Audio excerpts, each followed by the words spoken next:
Hello, ਸਤਿ ਸ਼੍ਰੀ ਅਕਾਲ ਜੀ। ਅੱਜ ਅਸੀਂ ਗੱਲ ਕਰਾਂਗੇ ਪਹਿਲੇ ਲੈਸਨ ਦਾ 44ਵਾਂ ਭਾਗ ਆ। ਠੀਕ ਹੈ, ਚੈਂਤਰੋ ਵਿਤਾਤੋ ਜਾਣੀ ਕਿ ਰਿਹਾਇਸ਼ੀ ਇਲਾਕਿਆਂ ਬਾਰੇ ਆਪਾਂ ਗੱਲ ਕਰਾਂਗੇ। ਰਿਹਾਇਸ਼ੀ ਇਲਾਕੇ ਜਿੱਥੇ ਮਤਲਬ ਜ਼ਿਆਦਾ ਭੀੜ ਭਾੜ ਹੁੰਦੀ ਆ, ਰਸ਼ ਹੁੰਦਾ ਆ। ਠੀਕ ਹੈ ਜੀ। ਅਤੇ ਪੜ੍ਹਦੇ ਹਾਂ ਆਪਾਂ ਸਵਾਲ ਨੰਬਰ 1। ਠੀਕ ਹੈ, ਐਂਤਰਾਨੋ ਜਦੋਂ ਤੋਂ ਕਹਿੰਦੇ ਦਾਖਲ ਹੁੰਦੇ ਅਸੀਂ ਇਹਨੂੰ ਨਾ ਉਹਨੂੰ ਹੁੰਦਾ ਇੱਕ ਚੈਂਤਰੋ ਵਿਤਾਤੋ ਮਤਲਬ ਰਿਹਾਇਸ਼ੀ ਇਲਾਕਿਆਂ ਦੇ ਵਿੱਚ। ਠੀਕ ਆ ਵੀ ਸੋਨਾ ਕਹਿੰਦਾ ਜ਼ਰੂਰੀ ਆ, ਧਨੇਰੇ ਧਿਆਨ ਰੱਖਣਾ ਕੌਣ ਤੋਂ ਕਿ ਪੋਈ ਕੰਬਿਆਰੇ ਬਦਲਦੀ। ਠੀਕ ਆ, ਸਪੇਸ ਵਾਲਾ ਪ੍ਰੈਜ਼ੀਡੈਂਸ ਆ ਜਿਹੜਾ ਪਹਿਲ ਦਾ ਅਧਿਕਾਰ ਆ। ਠੀਕ ਆ, ਲਈ ਇਨਕਰੋਚ ਜਿਹੜੇ ਚੌਂਕ ਵਗੈਰਾ ਹੋ ਗਏ। ਠੀਕ ਆ, ਜਿੱਦਾਂ ਚੌਂਕ ਜਿੱਥੇ ਹੁਣ ਇਹ ਜਾਣੀ ਕਿ ਇੱਕ ਤੋਂ ਜ਼ਿਆਦਾ ਜਿਹੜੀਆਂ ਸੜਕਾਂ ਹੁੰਦੀਆਂ ਆ ਉੱਥੇ। ਠੀਕ ਆ, ਕਹਿੰਦੇ ਕੀ ਆ ਜਦੋਂ ਤੁਸੀਂ ਦਾਖਲ ਹੁੰਦੇ ਆ ਤੁਹਾਨੂੰ ਇਸ ਗੱਲ ਦਾ ਜਿਹੜਾ ਧਿਆਨ ਰੱਖਣਾ ਚਾਹੀਦਾ ਆ। ਠੀਕ ਹੈ ਜੀ। ਅਤੇ ਉੱਥੇ ਕੀ ਕਹਿੰਦੇ ਜਿਹੜੇ ਚੌਂਕ ਵਗੈਰਾ ਹੁੰਦੇ ਆ ਉੱਥੇ ਜਿਹੜੇ ਪਹਿਲ ਦੇ ਜਿਹੜੇ ਅਧਿਕਾਰ ਹੁੰਦੇ ਆ ਉਹ ਬਦਲਦੇ ਰਹਿੰਦੇ ਆ। ਠੀਕ ਹੈ ਜੀ। ਤਾਂ ਹੁਣ ਮੰਨ ਲਓ ਕਾਫੀ ਰੋਡ ਹੁੰਦੇ ਆ, ਕਦੀ ਉਹਨੇ ਪਹਿਲਾਂ ਲੰਘਣਾ ਆ, ਕਦੀ ਉਹਨੇ ਪਹਿਲਾਂ ਲੰਘਣਾ। ਠੀਕ ਹੈ, ਇਸ ਤਰ੍ਹਾਂ ਕਹਿੰਦੇ ਕੀ ਆ ਚੌਂਕਾਂ ਦੇ ਵਿੱਚ ਪਹਿਲ ਦੇ ਅਧਿਕਾਰ ਜਿਹੜੇ ਆ ਉਹ ਬਦਲਦੇ ਰਹਿੰਦੇ ਆ। ਉਸ ਤੋਂ ਬਾਅਦ ਆ ਐਂਤਰਾਂਦੋ ਜਦੋਂ ਦਾਖਲ ਹੁੰਦੇ ਆ ਕਹਿੰਦੇ ਅਸੀਂ ਇਹਨੂੰ ਨਾ ਚੈਂਤਰੋ ਵਿਤਾਤੋ ਇੱਕ ਰਿਹਾਇਸ਼ੀ ਇਲਾਕੇ ਦੇ ਵਿੱਚ। ਠੀਕ ਆ, ਵੀ ਸੋਨਾ ਕਹਿੰਦਾ ਜ਼ਰੂਰੀ ਆ, ਧਨੇਰੇ ਧਿਆਨ ਰੱਖਣਾ ਕੌਣ ਤੋਂ ਕਿ ਇਲ ਫਲੂਸੀ della circolazione ਆਵਾਜਾਈ ਦੇ ਦੌਰਾਨ। ਠੀਕ ਹੈ, ਵੇ ਨੇ ਸਪੇਸੋ ਇੰਟਰਲਚਾਤੋ। ਠੀਕ ਆ, ਉਹ ਰੁਕਾਵਟ ਬਣਦੇ ਆ। ਇਹ ਉਹ ਇੰਟਰਰੋਤੋ ਦਾ ਵੀਕੋਲੀ ਜਿਹੜੇ ਵਾਹਨ ਕਿ ਸੋਨੋ ਫੈਰਮੀ ਆ ਰੁਕੇ ਹੋਏ ਆ, ਕਿ ਪੋਰਤੋਨੋ ਜਿਹੜੇ ਜਾ ਰਹੇ ਆ, ਕਿ ਕੰਬਿਆਨੋ ਦ੍ਰਿਸ਼ੋਨੇ ਜਿਹੜੇ ਦ੍ਰਿਸ਼ਾ ਬਦਲਦੇ ਆ। ਠੀਕ ਹੈ ਜੀ। ਕਹਿੰਦਾ ਜਦੋਂ ਤੁਸੀਂ ਕੀ ਦਾਖਲ ਹੁੰਦੇ ਆ ਇੱਕ ਰਿਹਾਇਸ਼ੀ ਇਲਾਕੇ ਦੇ ਵਿੱਚ ਤੁਹਾਨੂੰ ਜ਼ਰੂਰੀ ਆ ਇਸ ਗੱਲ ਦਾ ਧਿਆਨ ਰੱਖਣਾ ਚਾਹੀਦਾ ਆ ਆਵਾਜਾਈ ਦੇ ਦੌਰਾਨ ਕਿ ਜਿਹੜੀ ਆ ਰੁਕਾਵਟ ਜਾਣੀ ਕਿ ਨਹੀਂ ਬਣਨਾ ਚਾਹੀਦਾ ਹੈਗਾ। ਠੀਕ ਹੈ ਜੀ। ਜਿਹੜੇ ਵਾਹਨ ਆ ਜਿਹੜੇ ਖੜ੍ਹੇ ਆ ਜਾਂ ਮਤਲਬ ਜਿਹੜੇ ਜਾ ਰਹੇ ਆ ਜਾਂ ਮਤਲਬ ਕੀ ਆ ਆਪਣੀ ਜਿਹੜੀ ਆ ਡਾਇਰੈਕਸ਼ਨ ਆ ਉਹ ਚੇਂਜ ਕਰਦੇ ਪਏ ਆ। ਠੀਕ ਹੈ ਜੀ। ਇਸ ਗੱਲ ਦਾ ਤੁਹਾਨੂੰ ਧਿਆਨ ਰੱਖਣਾ ਚਾਹੀਦਾ, ਮਤਲਬ ਧਿਆਨ ਦੇ ਨਾਲ ਉੱਥੋਂ ਲੰਘਣਾ ਚਾਹੀਦਾ, ਸਾਰਾ ਕੁਝ ਦੇਖਣਾ ਚਾਹੀਦਾ ਪਹਿਲਾਂ ਚੌਂਕ ਦੇ ਵਿੱਚ। ਠੀਕ ਆ, ਐਂਤਰਾਤੋ ਜਦੋਂ ਦਾਖਲ ਹੁੰਦੇ ਆ ਤੁਸੀਂ ਇਹਨੂੰ ਚੈਂਤਰੋ ਵਿਤਾਤੋ ਜਾਣੀ ਕਿ ਰਿਹਾਇਸ਼ੀ ਇਲਾਕੇ ਦੇ ਵਿੱਚ ਜਦੋਂ ਤੁਸੀਂ ਕਹਿੰਦਾ ਦਾਖਲ ਹੁੰਦੇ ਆ ਵੀ ਸੋਨਾ ਕਹਿੰਦਾ ਜ਼ਰੂਰੀ ਆ, ਧਨੇਰੇ ਰੱਖਣਾ ਕੌਣ ਤੋਂ ਲਈ ਆਲਤਰੀ ਉਤੈਂਤੀ ਦਲਾ ਸਤਰਾਦਾ। ਠੀਕ ਆ, ਆਲਤਰੀ ਹੋ ਗਿਆ ਹੋਰ ਉਤੈਂਤੀ ਮਤਲਬ ਲੋਕ ਹੋ ਗਏ ਦਿਲਾ ਸਤਰਾਦਾ ਜਿਹੜੇ ਰੋਡ 'ਤੇ ਚੱਲਦੇ ਪਏ ਆ। ਠੀਕ ਆ, ਜਿੱਦਾਂ ਕਿ ਕਹਿੰਦਾ ਆ ਪੈਦੋਨੀ ਹੋ ਗਿਆ, ਚਿਕਲੀਸਤੀ ਹੋ ਗਿਆ, ਐਸੀ ਮਿਸ ਕੋਲੋਂ ਜਾਣੀ ਕਿ ਮਿਕਸ ਆ ਟ੍ਰੈਫਿਕ। ਠੀਕ ਆ, ਮਿਜੋਰਾਮੈਂਤੇ ਕਹਿੰਦਾ ਜ਼ਿਆਦੇ ਆ, ਕੌਲਾ ਟ੍ਰੈਫਿਕ ਕਹਿੰਦਾ ਜ਼ਿਆਦੇ ਆ, ਮੋਟੋਰੀਜ਼ਾਤੋ। ਠੀਕ ਆ, ਬਹੁਤ ਜ਼ਿਆਦਾ ਜਾਣੀ ਕਿ ਟ੍ਰੈਫਿਕ ਆ। ਕਹਿੰਦਾ ਜਦੋਂ ਤੋਂ ਕੀ ਆ ਤੁਸੀਂ ਇੱਕ ਰਿਹਾਇਸ਼ੀ ਇਲਾਕੇ ਦੇ ਵਿੱਚ ਕੀ ਦਾਖਲ ਹੁੰਦੇ ਆ ਤੁਹਾਨੂੰ ਇਸ ਗੱਲ ਦਾ ਜਿਹੜਾ ਧਿਆਨ ਰੱਖਣਾ ਚਾਹੀਦਾ ਹੈ। ਠੀਕ ਹੈ ਜੀ। ਜੇ ਕਿ ਜਿਹੜੇ ਹੋਰ ਵੀ ਜਿਹੜੇ ਲੋਕ ਆ ਉਹ ਜਿਹੜੇ ਰੋਡ 'ਤੇ ਚੱਲਦੇ ਆ, ਜਿੱਦਾਂ ਪੈਦਲ ਚੱਲਣ ਵਾਲੇ ਹੋ ਗਏ, ਸਾਈਕਲਾਂ ਵਾਲੇ ਹੋ ਗਏ। ਠੀਕ ਹੈ ਜੀ। ਅਤੇ ਟ੍ਰੈਫਿਕ ਬਹੁਤ ਜ਼ਿਆਦਾ ਹੁੰਦੀ ਆ ਤਾਂ ਉੱਥੇ ਤੁਹਾਨੂੰ ਜ਼ਿਆਦਾ ਧਿਆਨ ਦੇਣਾ ਚਾਹੀਦਾ ਹੈ। ਠੀਕ ਹੈ, ਇਹਨੂੰ ਚੈਂਤਰੋ ਵਿਤਾਤੋ ਕਹਿੰਦੇ ਇੱਕ ਰਿਹਾਇਸ਼ੀ ਇਲਾਕੇ 'ਚ ਵੀ ਸੋਨਾ ਕਹਿੰਦਾ ਜ਼ਰੂਰੀ ਆ, ਐਸਰੇ ਪਿਊਤੈਂਤੀ ਜ਼ਿਆਦਾ ਧਿਆਨ ਦੇਣਾ ਕਹਿੰਦਾ ਜ਼ਰੂਰੀ ਆ, ਪ੍ਰੂਦੈਂਤੀ ਤੁਲਨਾ 'ਤੇ ਤੁਹਾਨੂੰ ਜਿਹੜਾ ਸਹਿਣਸ਼ੀਲ ਹੋਣਾ ਚਾਹੀਦਾ ਆ। ਇਹ ਕਾਸੋ ਦੀ ਮਜੂਰੇ ਨੰਬਰੋ ਕਿਉਂਕਿ ਉੱਥੇ ਇਹ ਉਹਦਾ ਕਾਰਨ ਕੀ ਆ ਕਿ ਜਿਹੜੀ ਜ਼ਿਆਦਾ ਗਿਣਤੀ ਹੁੰਦੀ ਆ। ਠੀਕ ਹੈ, ਨੰਬਰੋ ਜ਼ਿਆਦਾ ਗਿਣਤੀ ਹੁੰਦੀ ਆ, ਉਹ 33 ਮਤਲਬ ਲੋਕਾਂ ਦੀ।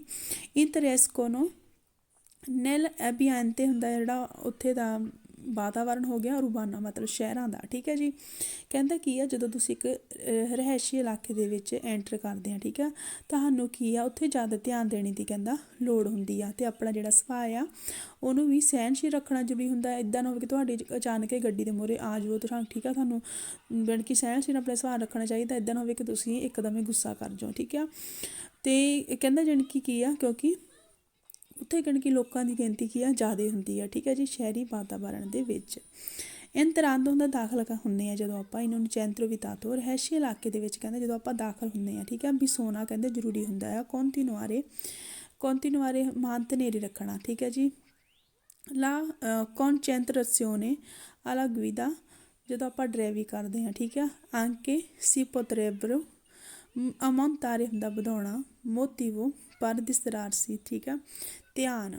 ਠੀਕ ਹੈ, ਜਦੋਂ ਕਹਿੰਦਾ ਕੀ ਅਸੀਂ ਦਾਖਲ ਹੁੰਦੇ ਹਾਂ ਚੈਂਤਰੋ ਵਿਤਾਤੋ ਇੱਕ ਰਿਹਾਇਸ਼ੀ ਇਲਾਕੇ ਦੇ ਵਿੱਚ ਜਦੋਂ ਅਸੀਂ ਦਾਖਲ ਹੁੰਦੇ ਹਾਂ ਸਾਨੂੰ ਜਿਹੜੀ ਕੀ ਆ ਇਸ ਗੱਲ ਦਾ ਜਿਹੜਾ ਧਿਆਨ ਆ ਠੀਕ ਆ ਧਿਆਨ ਰੱਖਣਾ ਚਾਹੀਦਾ ਆ ਕਿ ਜਦੋਂ ਅਸੀਂ ਡਰਾਈਵਰੀ ਕਰਦੇ ਹਾਂ ਠੀਕ ਹੈ ਜਿਹੜਾ ਆਪਣਾ ਧਿਆਨ ਆ ਉਸ ਨੂੰ ਸਾਨੂੰ ਹੋਰ ਵਧਾਉਣਾ ਚਾਹੀਦਾ। ਠੀਕ ਹੈ ਜੀ, ਇੱਧਰ ਵੀ ਧਿਆਨ ਰੱਖਣਾ ਯਾਨੀ ਕਿ ਸੱਜੇ ਵੀ ਖੱਬੇ ਵੀ ਸਿੱਧੇ ਵੀ ਯਾਨੀ ਕਿ ਸਾਰੇ ਪਾਸੇ ਵੱਲ ਸਾਡੀ ਜਿਹੜੀ ਨਿਗਾਹ ਉਹ ਹੋਣੀ ਚਾਹੀਦੀ ਆ। ਠੀਕ ਆ, ਕਿਉਂਕਿ ਭੀੜ ਭਾੜ ਵਾਲਾ ਇਲਾਕਾ ਜ਼ਿਆਦਾ ਇੱਦਾਂ ਨਾ ਹੋਵੇ ਕਿ ਤੁਹਾਡੀ ਗੱਡੀ ਦੇ ਸਾਹਮਣੇ ਆ ਕੇ ਕੋਈ ਵੱਜੇ। ਠੀਕ ਆ, ਐਂਤਰਾਂਦਾ ਹੁੰਦਾ ਦਾਖਲ ਹੁੰਦੇ ਆ ਇਹਨੂੰ ਚੈਂਤਰੋ ਵਿਤਾਤੋ ਰਿਹਾਇਸ਼ੀ ਇਲਾਕੇ ਦੇ ਵਿੱਚ ਵੀ ਸੋਨਾ ਜ਼ਰੂਰੀ ਆ ਕਹਿੰਦਾ ਕੌਨਸੀਡਰਾਰੇ ਹੁੰਦਾ ਵਿਚਾਰ ਕਰਨਾ ਕਿ ਪੋਸੀਬਲ ਮੁਮਕਿਨ ਹੈਗਾ ਕਹਿੰਦਾ ਸੋਸਤਾਰੇ ਹੁੰਦਾ ਪਾਰਕਿੰਗ ਕਰਨਾ। ਇਨ ਕੋਰਸਪੋਂਡੈਂਸਾ ਜਿਹੜੀ ਜਗ੍ਹਾ ਆ ਦੀ ਇਨਕਰੋਚੋ ਚੌਂਕ ਆ ਨੋਨੇ ਰੈਗੂਲਾਤਾ, ਠੀਕ ਆ। ਨੋਨੇ ਰੈਗੂਲਾਤਾ ਮਤਲਬ ਜੇਕਰ ਉੱਥੇ ਕੋਈ ਨਿਯਮ ਨਹੀਂ ਹੈਗਾ, ਮਤਲਬ ਕੋਈ ਲਾਈਟਾਂ ਵਗੈਰਾ ਨਹੀਂ ਲੱਗੀਆਂ ਹੈਗੀਆਂ। ਕਹਿੰਦਾ ਕੀ ਹੈ, ਜਦੋਂ ਤੁਸੀਂ ਇਹ ਸਵਾਲ ਗਲਤ ਆ, ਠੀਕ ਆ। ਕਿਉਂ ਗਲਤ ਹੋਇਆ ਇਹ? ਇਹਨੇ ਕਹਿ ਦਿੱਤਾ ਕਿ ਜਦੋਂ ਤੁਸੀਂ ਐਂਟਰ ਕਰਨਾ ਆ ਰਿਹਾਇਸ਼ੀ ਇਲਾਕਿਆਂ ਦੇ ਵਿੱਚ, ਤੁਹਾਨੂੰ ਇਸ ਗੱਲ ਦਾ ਧਿਆਨ ਰੱਖਣਾ ਚਾਹੀਦਾ ਆ ਕਿ ਉੱਥੇ ਜਿਹੜੀ ਗੱਡੀ ਨੂੰ ਪਾਰਕਿੰਗ ਕਰਨ ਦੀ ਜਗ੍ਹਾ ਹੈਗੀ ਆ, ਮੁਮਕਿਨ ਹੈਗੀ ਆ, ਠੀਕ ਹੈ। ਜੇਕਰ ਕਹਿੰਦਾ ਉੱਥੇ ਕੋਈ ਨਿਯਮ ਨਹੀਂ ਹੈਗਾ, ਕੋਈ ਲਾਈਟ ਨਹੀਂ ਲੱਗੀ ਹੈਗੀ, ਗਲਤ ਆ ਜੀ। ਉਸ ਤੋਂ ਬਾਅਦ ਆ ਨਿਊਨ ਚੈਂਤਰੋ ਵਿਤਾਤੋ ਸੈਂਪਰੇ, ਕਹਿੰਦਾ ਜਿਹੜੀ ਕਿ ਰਿਹਾਇਸ਼ੀ ਇਲਾਕੇ ਆ ਸੈਂਪਰੇ ਇਜਾਜ਼ਤ ਦਿੰਦੇ, ਕਹਿੰਦੇ ਸੈਂਪਰੇ ਹੋਗਾ ਸੌਰੀ ਹਮੇਸ਼ਾ ਕੌਨਸੈਂਟੀਤੇ ਇਜਾਜ਼ਤ ਦਿੰਦਾ ਹੈ ਲਾ ਮਾਰਚਾ ਹੁੰਦਾ ਚੱਲਣ ਦੀ, ਪਰ ਫੀਲਾ ਪੈਰਾਲੇਲੇ ਹੁੰਦਾ ਇੱਕ ਦੂਸਰੇ ਦੇ ਬਰਾਬਰ ਹੋ ਕੇ ਗੱਡੀ ਚਲਾਉਣੀ, ਠੀਕ ਹੈ। ਮੰਨ ਲਓ ਇੱਕ ਕੁਰਸੀ ਆਈ ਆ ਅਤੇ ਇੱਕ ਕੁਰਸੀ ਆਈ ਆ, ਠੀਕ ਆ, ਜਾਣੀ ਕਿ ਇੱਕ ਦੂਸਰੇ ਦੇ ਬਰਾਬਰ ਹੋ ਕੇ ਗੱਡੀ ਚਲਾਉਣੀ, ਠੀਕ ਆ। ਕਹਿੰਦਾ ਜਾਣੀ ਕਿ ਰਿਹਾਇਸ਼ੀ ਇਲਾਕਿਆਂ ਦੇ ਵਿੱਚ ਹਮੇਸ਼ਾ ਹੀ ਤੁਹਾਨੂੰ ਇਜਾਜ਼ਤ ਆ, ਠੀਕ ਆ, ਤੁਸੀਂ ਇੱਕ ਦੂਸਰੇ ਦੇ ਸਮਾਨ ਹੋ ਕੇ ਗੱਡੀ ਚਲਾ ਸਕਦੇ ਆ, ਗਲਤ ਆ ਜੀ। ਇਨੂਨ ਚੈਂਤਰੋ ਵਿਤਾਤੋ ਕਹਿੰਦਾ ਰਿਹਾਇਸ਼ੀ ਇਲਾਕੇ ਆ ਵੀ ਸੋਣਾ ਜ਼ਰੂਰੀ ਆ, ਕਹਿੰਦਾ ਕੌਨਸੈਂਟਰਾਰੇ ਵਿਚਾਰ ਕਰਨਾ ਕਿ ਪਦੋਨੀ ਜਿਹੜੇ ਪੈਦਲ ਚੱਲਣ ਵਾਲੇ ਆ ਦੀਵੈਰਸਾ ਮੈਂਤੀਏਬਲੀ ਜਿਹੜੇ ਅਪਾਹਜ ਆ ਦੇਵਨੋ ਕਹਿੰਦਾ ਲਾਜ਼ਮੀ ਆ, ਦੇਣ ਮਤਲਬ ਦੇਵਨੋ ਲਾਜ਼ਮੀ ਆ ਸੈਂਪਰੇ ਹਮੇਸ਼ਾ ਦਾਰੇ ਲਾ ਪ੍ਰੈਜ਼ੀਡੈਂਸਾ, ਠੀਕ ਆ, ਪਹਿਲਾਂ ਲੰਘਣ ਦੇਣ ਅਵੀਕੋਲੀ ਬਾਨਾਂ ਨੂੰ ਅਮਤੋਰੇ ਜਿਹੜੇ ਮੋਟਰ ਵਾਲੇ ਆ, ਗਲਤ ਆ। ਕਿਉਂਕਿ ਇੱਥੇ ਕੀ ਕਹਿਤਾ ਉਹਨੇ, ਕਹਿੰਦਾ ਕੀ ਹੈ, ਜਦੋਂ ਤੁਸੀਂ ਰਿਹਾਇਸ਼ੀ ਇਲਾਕਿਆਂ ਦੇ ਵਿੱਚ ਐਂਟਰ ਕਰਦੇ ਆ ਜਿਹੜੇ ਅਪਾਹਜ ਲੋਕੀ ਆ, ਠੀਕ ਹੈ, ਜਿਹੜੇ ਪੈਦਲ ਚੱਲਣ ਵਾਲੇ ਆ, ਉਹਨਾਂ ਦਾ ਕਹਿੰਦਾ ਫਰਜ਼ ਬਣਦਾ ਹੈ ਕਿ ਗੱਡੀਆਂ ਵਾਲਿਆਂ ਨੂੰ ਪਹਿਲਾਂ ਲੰਘਣ ਦੇਣ, ਗਲਤ ਹੈ ਜੀ, ਠੀਕ ਆ। ਕਿਉਂਕਿ ਸਾਡਾ ਫਰਜ਼ ਬਣਦਾ ਹੈ ਜੇਕਰ ਹੁਣ ਰੋਡ ਦੇ ਉੱਪਰ ਅਪਾਹਜ ਲੋਕੀ ਜਾਂਦੇ ਆ, ਠੀਕ ਹੈ ਜੀ, ਅਸੀਂ ਉਹਨਾਂ ਨੂੰ ਪਹਿਲਾਂ ਲੰਘਣ ਦੇਈਏ, ਠੀਕ ਹੈ, ਨਾ ਕਿ ਉਹ ਸਾਨੂੰ ਗੱਡੀਆਂ ਵਾਲਿਆਂ ਨੂੰ। ਅੱਗੇ ਆ ਗਿਆ ਆਪਣੇ ਪਹਿਲੇ ਲੈਸਨ ਦਾ 45ਵਾਂ ਭਾਗ, ਠੀਕ ਆ। ਅਤੇ ਹੁਣ ਆਪਾਂ ਪੜ੍ਹਦੇ ਹਾਂ ਸਵਾਲ ਨੰਬਰ 1 ਅਲਾ ਗਵੀਦਾ ਦੀ ਉਹਨਾਂ ਵਹੀਕਲੋਂ, ਠੀਕ ਆ, ਤਾਂ ਆਪਾਂ ਡਰਾਈਵਰੀ ਕਰਦੇ ਹਾਂ ਬਾਹਰ ਨੂੰ, ਮਤਲਬ ਚਲਾ ਰਹੇ ਹਾਂ, ਠੀਕ ਆ।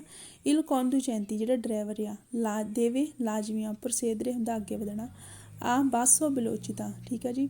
ਬਾਸੋ ਬਲੋਚਿਤਾ ਹੁੰਦਾ ਹੌਲੀ ਰੱਖਣਾ, ਗਤੀ ਬਲੋਚਿਤਾ ਹੋ ਗਈ ਗਤੀ। ਸੋਪਰਾ ਲਾ ਪ੍ਰਸਾਂਗਰੇ, ਠੀਕ ਆ, ਜੇਕਰ ਚਿੱਕੜ ਵਗੈਰਾ ਆ। ਕਹਿੰਦਾ ਕੀ ਆ, ਸਾਰੇ ਗਵਿਦੇ ਜਿਹੜੇ ਡਰਾਈਵਰੀ ਕਰਦੇ ਪਏ ਉਹਨਾਂ ਨੂੰ ਕਹਿੰਦਾ ਪਿਆ ਆ ਜਦੋਂ ਤੁਸੀਂ ਮਤਲਬ ਇੱਕ ਵਾਹਨ ਨੂੰ ਚਲਾਉਂਦੇ ਆ, ਠੀਕ ਆ, ਤਾਂ ਜਿਹੜਾ ਡਰਾਈਵਰ ਆ ਉਹਨੂੰ ਚਾਹੀਦਾ ਆ ਕਿ ਉੱਥੇ ਆਪਣੀ ਜਿਹੜੀ ਸਪੀਡ ਆ ਉਹਨੂੰ ਘੱਟ ਕਰ ਲੈਣਾ ਚਾਹੀਦਾ ਜਦੋਂ ਉਹਨੂੰ ਦਿਖਾਈ ਦਿੰਦਾ ਹੈ ਰੋਡ 'ਤੇ ਚਿੱਕੜ ਵਗੈਰਾ, ਠੀਕ ਹੈ ਜੀ। ਦੇਰੋ ਆ ਇਹ ਕੌਨਸੈਂਟੀਤੇ ਕਹਿੰਦਾ ਇਜਾਜ਼ਤ ਦਿੰਦਾ ਹੈ ਸਪੋਸਤਾਰੇ ਹਟਾਉਣੇ ਦੀ ਸਿਗਨਲ ਸਤਰਾਦਾਲੀ, ਠੀਕ ਆ, ਜਿਹੜੇ ਰੋਡ ਵਾਲੇ ਸਿਗਨਲ ਹੁੰਦੇ ਆ। ਵਰਤੀਕਾਲੀ ਹੋ ਗਿਆ, ਠੀਕ ਆ, ਜਿਹੜੇ ਬੋਰਡ ਵਗੈਰਾ ਲੱਗੇ ਹੁੰਦੇ ਆ। ਟੈਂਪੁਰਾਨੀ ਪਰ ਕੇ ਜਾ ਰਹੇ ਪਾਰਕਿੰਗ ਲਈ ਵੀਕੋਲੀ ਵਾਹਨਾਂ ਦੇ, ਠੀਕ ਆ, ਗਲਤ ਹੋ ਗਿਆ। ਕਹਿੰਦਾ ਕੀ ਹੈ, ਤੁਹਾਨੂੰ ਇਜਾਜ਼ਤ ਆ, ਠੀਕ ਆ, ਜਿਹੜੇ ਮਤਲਬ ਬੋਰਡ ਲੱਗੇ ਹੋਏ ਆ ਮਤਲਬ ਰੋਡਾਂ ਦੇ ਉੱਤੇ ਲੱਗੇ ਹੋਏ ਨਾ ਸਿਗਨਲ ਵਗੈਰਾ, ਕਹਿੰਦਾ ਉਹਨਾਂ ਨੂੰ ਹਟਾਉਣੇ ਦੀ ਤੁਹਾਨੂੰ ਇਜਾਜ਼ਤ ਦਿੰਦਾ ਆ, ਠੀਕ ਆ। ਜੇਕਰ ਤੁਸੀਂ ਕੀ ਆ ਆਪਣੀ ਜਿਹੜੀ ਗੱਡੀ ਆ ਹੁਣ ਉਹਨੂੰ ਪਾਰਕਿੰਗ ਕਰਨਾ ਆ, ਮੰਨ ਲਓ ਕੀ ਆ ਇੱਥੇ ਕੀ ਆ, ਇੱਥੇ ਬੋਰਡ ਲਗਾਇਆ ਆ ਉਹਨਾਂ ਨੇ, ਹੈ ਨਾ, ਅਤੇ ਹੁਣ ਮੈਨੂੰ ਕੋਈ ਪਾਰਕਿੰਗ ਨੂੰ ਜਗ੍ਹਾ ਨਹੀਂ ਲੱਗਦੀ, ਹੈ ਨਾ, ਮੈਂ ਪਾਰਕਿੰਗ ਲਾਉਣੀ ਹੈ ਗੱਡੀ, ਅਤੇ ਉਹ ਕੀ ਕਹਿੰਦੇ ਆ ਬੋਰਡ ਨੂੰ ਹਟਾ ਦਿਓ, ਤੁਸੀਂ ਇੱਥੇ ਆਪਣੀ ਗੱਡੀ ਜਿਹੜੀ ਉਹ ਲਾ ਲਓ, ਗਲਤ ਹੈ ਜੀ। ਇੱਦਾਂ ਅਸੀਂ ਨਹੀਂ ਕਰ ਸਕਦੇ, ਕੋਈ ਵੀ ਮਤਲਬ ਸਿਗਨਲ ਆ ਅਸੀਂ ਉਹਨੂੰ ਹਟਾ ਨਹੀਂ ਸਕਦੇ ਹੈਗੇ, ਠੀਕ ਆ। ਸੋ ਉਹਨਾਂ ਤਰ੍ਹਾਂ ਦਾ ਜਿਹੜਾ ਇੱਕ ਮਤਲਬ ਰੋਡ ਆ ਰੀਕੂਪੈਰਤਾਤਾ ਜਿਹੜਾ ਢਕਿਆ ਹੋਇਆ, ਬ੍ਰਿਕੋਲੀਨੀ ਹੁੰਦਾ ਬਜਰੀ ਦੇ ਨਾਲ। ਇਲ ਕੌਂਦੂਚੈਂਤੀ ਜਿਹੜਾ ਡਰਾਈਵਰ ਆ ਕੋਈ ਚਿਰਕੁਲਾਰੇ ਕਹਿੰਦਾ ਆਵਾਜਾਈ ਕਰ ਸਕਦਾ ਆ ਵਿਲੋਚੀ ਦਾ ਗਤੀ ਸੋਸਤੇ ਨੂੰ ਤਾਂ ਹੁੰਦਾ ਆ ਮਤਲਬ ਜਿੰਨੀ ਮਰਜ਼ੀ ਗਤੀ ਨਾਲ ਉਹ ਚੱਲ ਸਕਦਾ, ਠੀਕ ਹੈ, ਜੇ ਉਹ ਚਾਹਵੇ ਜਿੰਨੀ ਉਹ ਚਾਹਵੇ, ਠੀਕ ਆ। ਕਹਿੰਦਾ ਜਾਣੀ ਕਿ ਹੁਣ ਇੱਕ ਰੋਡ ਆ ਬਜਰੀ ਦੇ ਨਾਲ ਢਕਿਆ ਹੋਇਆ ਆ ਅਤੇ ਜਿਹੜਾ ਡਰਾਈਵਰ ਆ ਉਹ ਆਵਾਜਾਈ ਕਰ ਸਕਦਾ ਆ ਅਤੇ ਜ਼ਿਆਦਾ ਤੋਂ ਜ਼ਿਆਦਾ ਜਿੰਨੀ ਵੀ ਗਤੀ ਚਾਹੁੰਦਾ ਆ, ਠੀਕ ਆ। ਗਲਤ ਹੈ ਜੀ, ਇਹ ਵੀ ਗਲਤ ਹੋ ਗਿਆ, ਠੀਕ ਆ।